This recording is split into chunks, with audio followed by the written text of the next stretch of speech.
Good morning बेटा।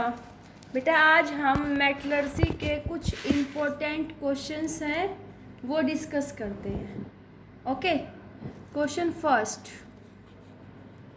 Chapter is complete, now we will discuss some important questions of metallurgy. Okay, और कल से बेटा हम अपना नया चैप्टर ऑर्गेनिक केमिस्ट्री का haloalkane and haloarene start करेंगे। देखो बेटा, फर्स्ट क्वेश्चन है, how is copper extracted, how is copper extracted from low grade copper ore low grade copper ore. Okay, question है कि लो ग्रेड कॉपर और से हम कॉपर को कैसे एक्सट्रैक्ट करेंगे। तो बेटा मैंने तुम्हें ये बताया था कि low grade copper ore is extracted by hydrometallurgy.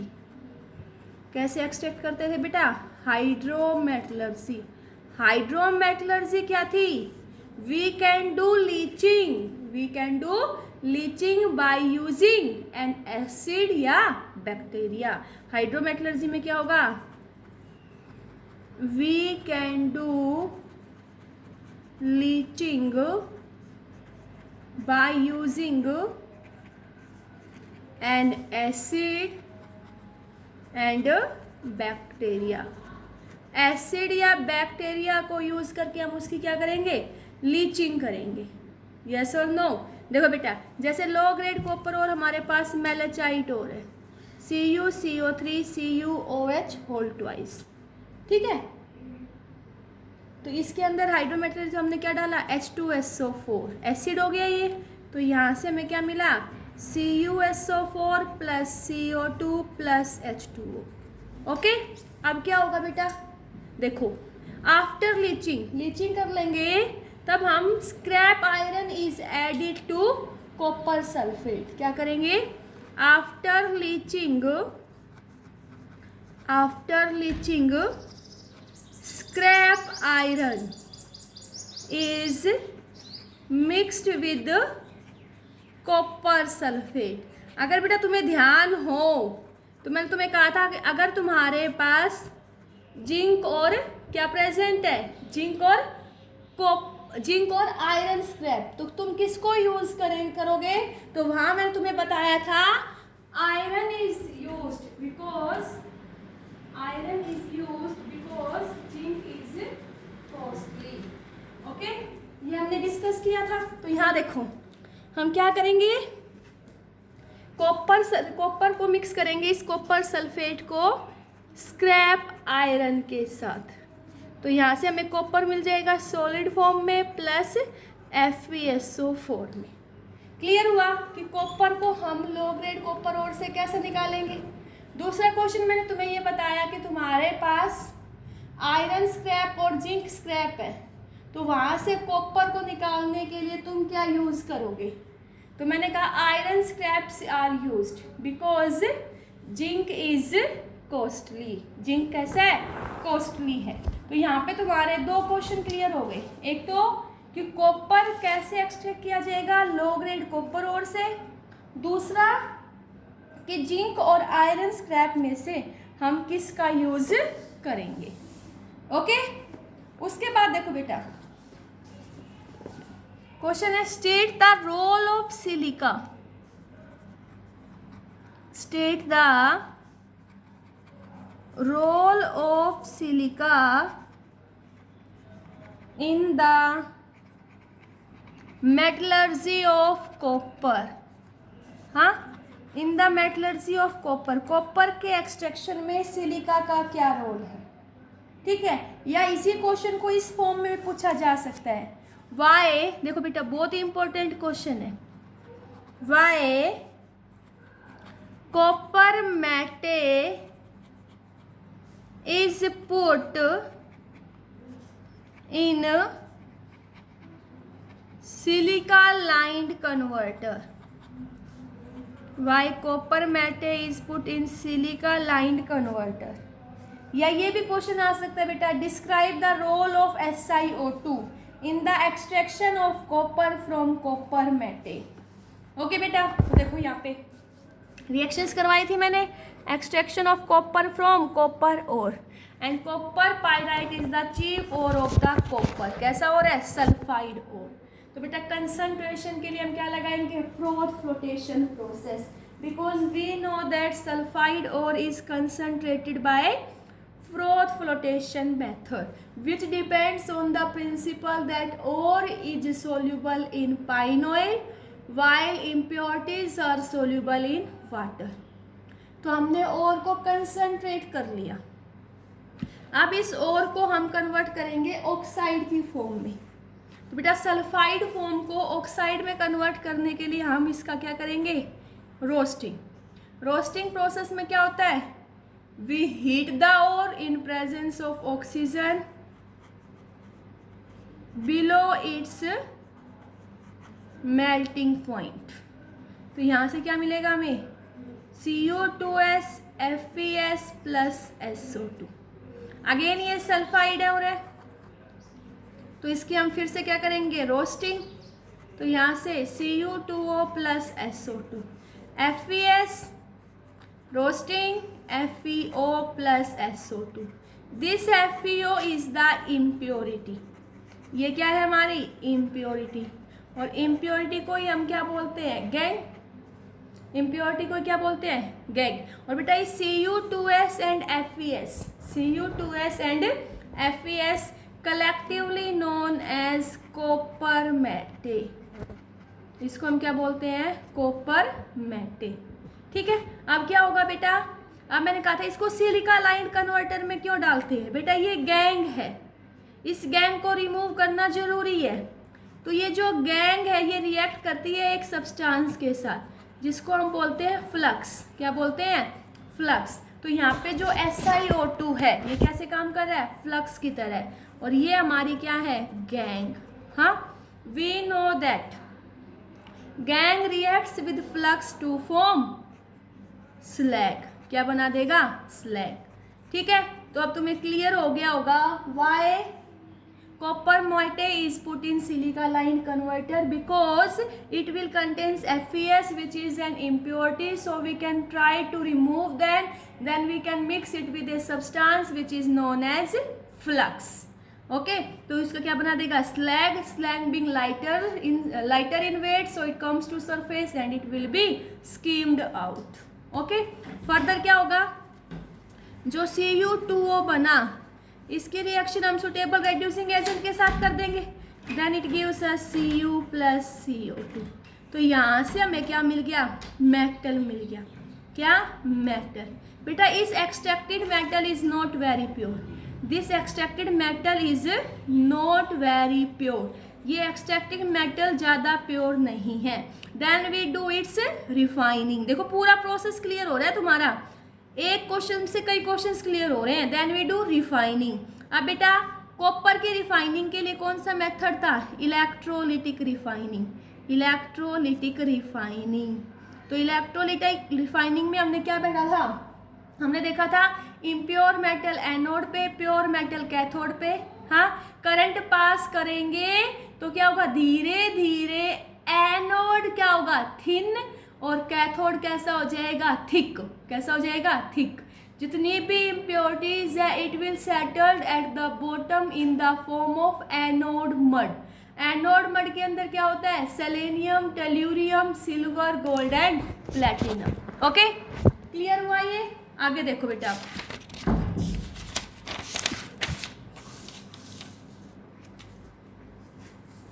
Next question देखो, what is the role of cryolite?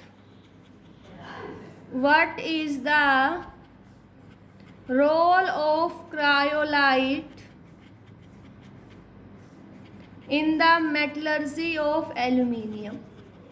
Okay, question है what is the role of cryolite in the metallurgy of aluminium? Aluminium को एक्सट्रैक्ट आउट करने के लिए cryolite का क्या role है? बेटा याद करो, हमने extraction of aluminium from Hall Heroult's process पढ़ा था।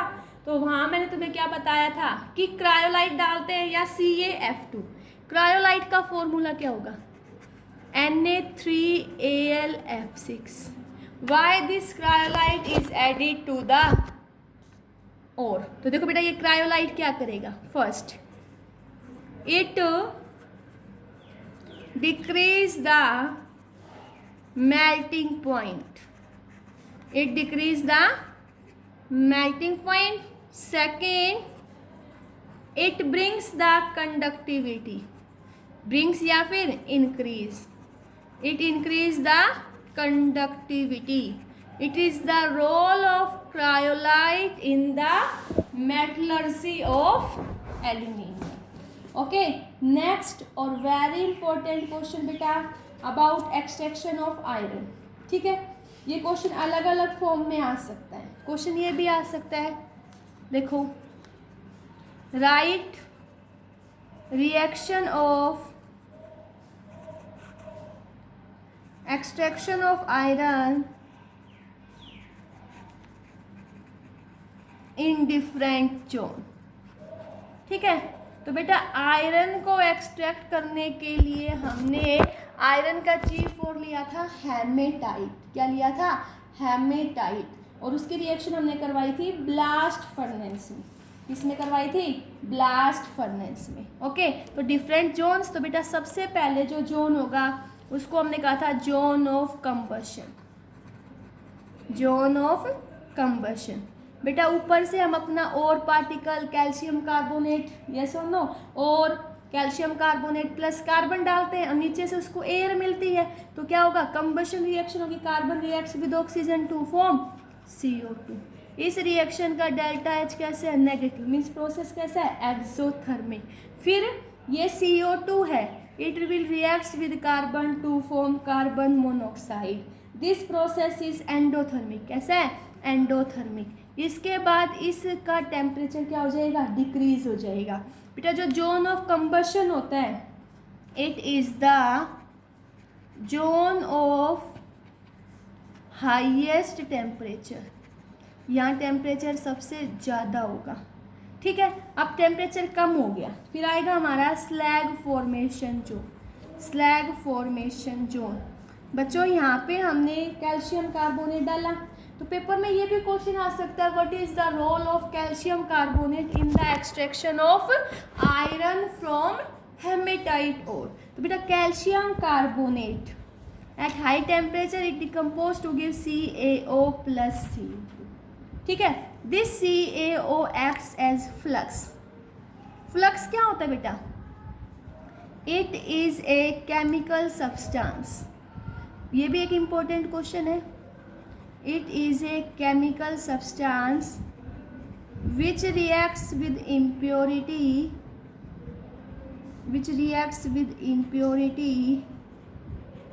to give slag। हाँ, उसको हम क्या बोलते हैं? फ्लक्स। तो ये फ्लक्स क्या करेगा? ये इम्प्योरिटी के साथ रिएक्ट करेगा। And in the iron ore impurity is silica, then it gives us calcium silicate. तो यहाँ पे क्या बन गई हमारे पास? स्लैग बन गई। ठीक है, थर्ड होगा हमारा जोन ऑफ रिडक्शन या reduction zone. Zone of reduction.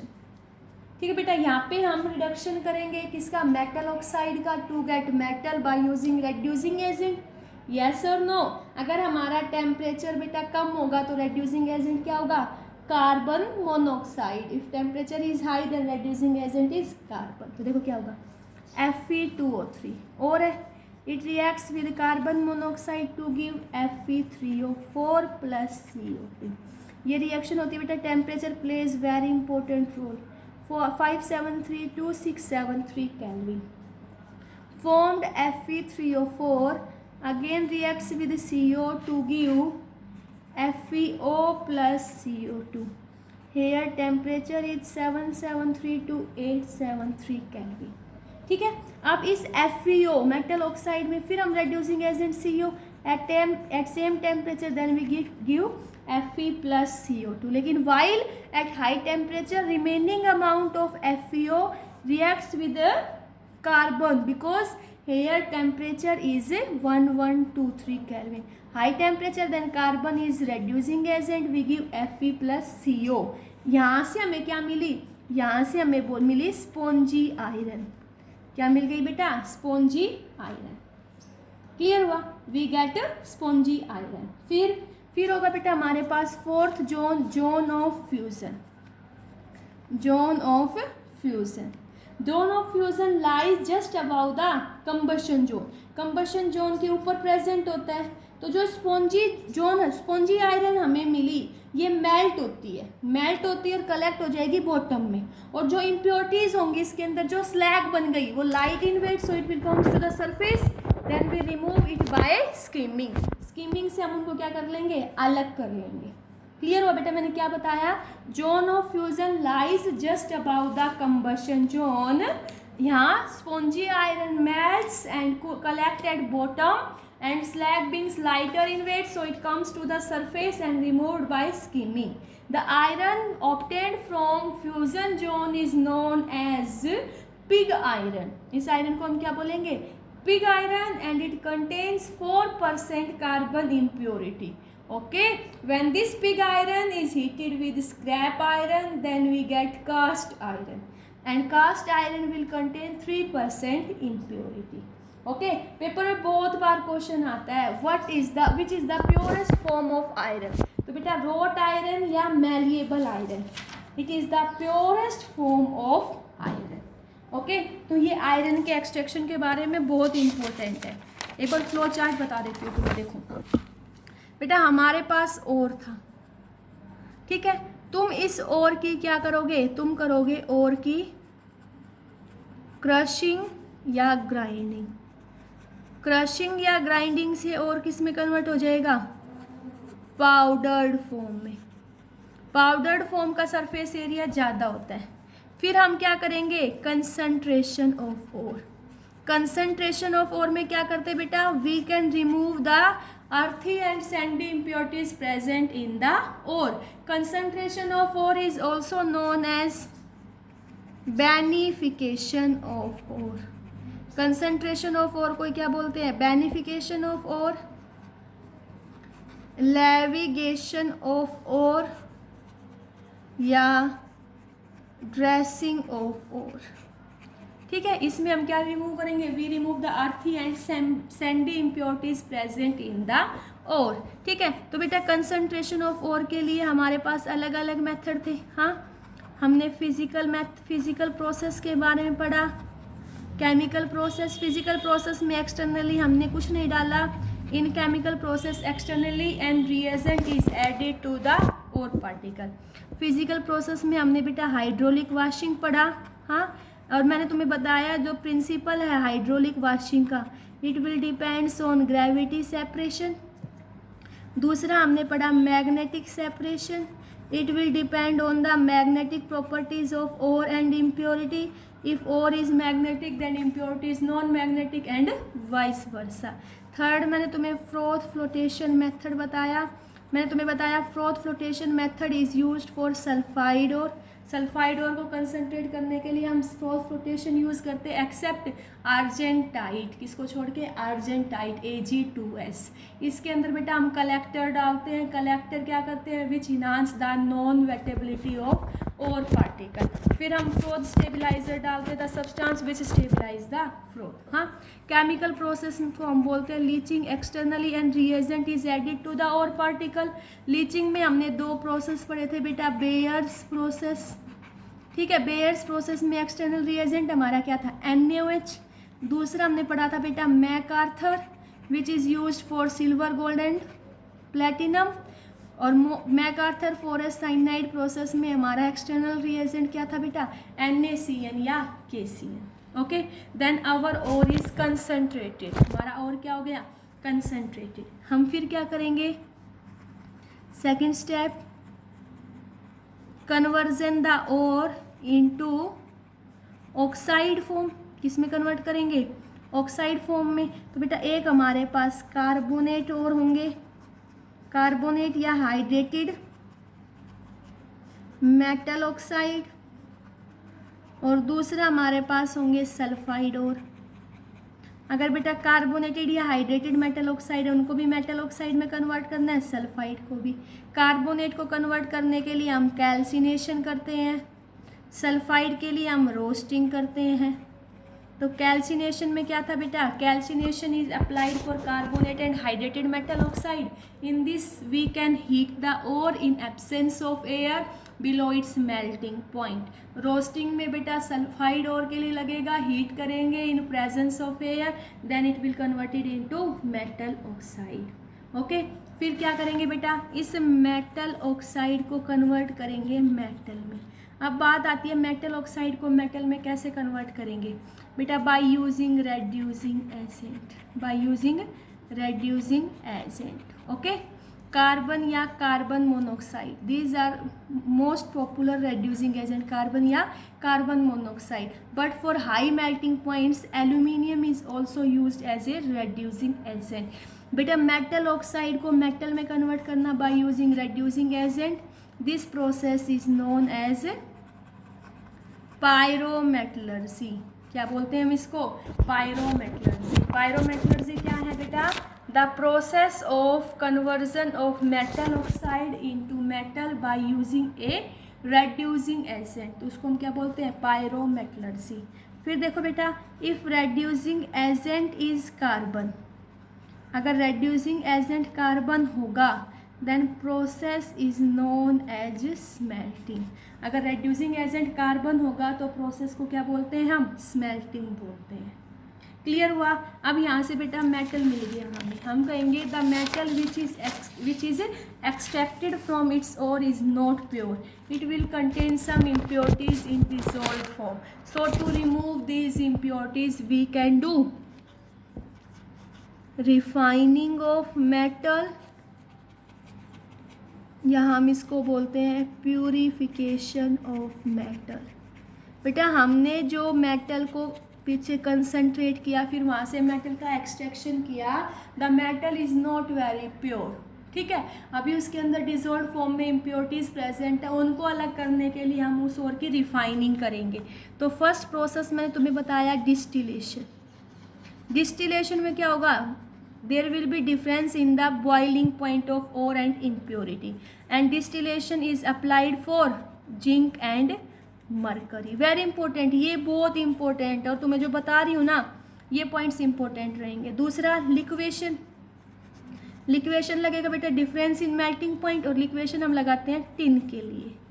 Electrolytic refining तो अभी बताया था।